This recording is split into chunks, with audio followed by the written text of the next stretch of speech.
Lee, first of all, welcome to Mourneview Park. How have you been settling in? You've only been here a couple of weeks. Yeah, it's been all happened very quick. It was last Monday. I got a phone call from Gary, and everything's kind of progressed very quickly. But yeah, it's been great so far. I've had a couple of training sessions, and then obviously last week wasn't expecting it, but got 3 in against Cliftonville. Sorry, and it's been great so far. Yeah, settling in. All the boys are great. It's a bit of a cliche, but it's all great lads. But they really are, and it's been made me feel very welcome. All the lads and the coaching staff and Gary himself. So far so good. Hopefully it continues. Brilliant. So go back to the last Monday. What sort of sold you the club to you? What was the sealing of the deal?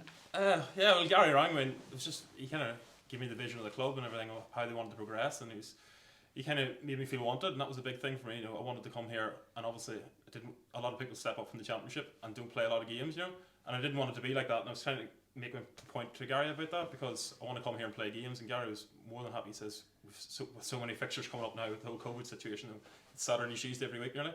So he says he's assured me I can get game time, and that was really sold to me. I just want to come here and try and prove myself that I'm ready for this level.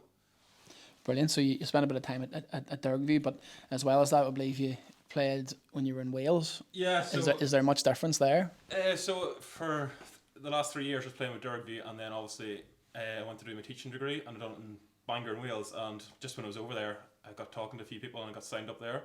So really, they were only playing really amateur level over there, but it was pretty good just to pass a few months and keep me taking over playing football. But yeah, it was really enjoyable actually just to get that, because it was the last football I played, really properly competitive football, and that was back in March before we locked down. So yeah, it was really good. I really enjoyed it over there. Brilliant.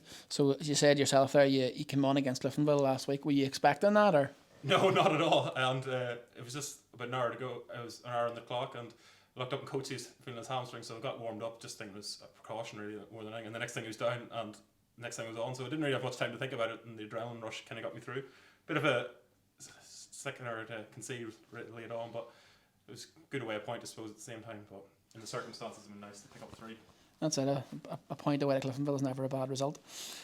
So what's your hopes then for the rest of the season? It's been a bit stop-start even at the Premiership level, but what are your hopes for now to the end of the season? Yeah, it's been my aspirations anyway, because the last time I played a competitive game was back at the start of October, so my aspirations is just trying to get fit and sharp again. Obviously, I'd rather be coming up here fit and sharp and be ready to go, but that's not the cards we've been dealt. So Gary knows that, and I know that, and it's going to take me a few weeks to probably get properly fit and all, but hopefully once I get fit, I'd like to try and get into the team and push for a starting place every week if possible.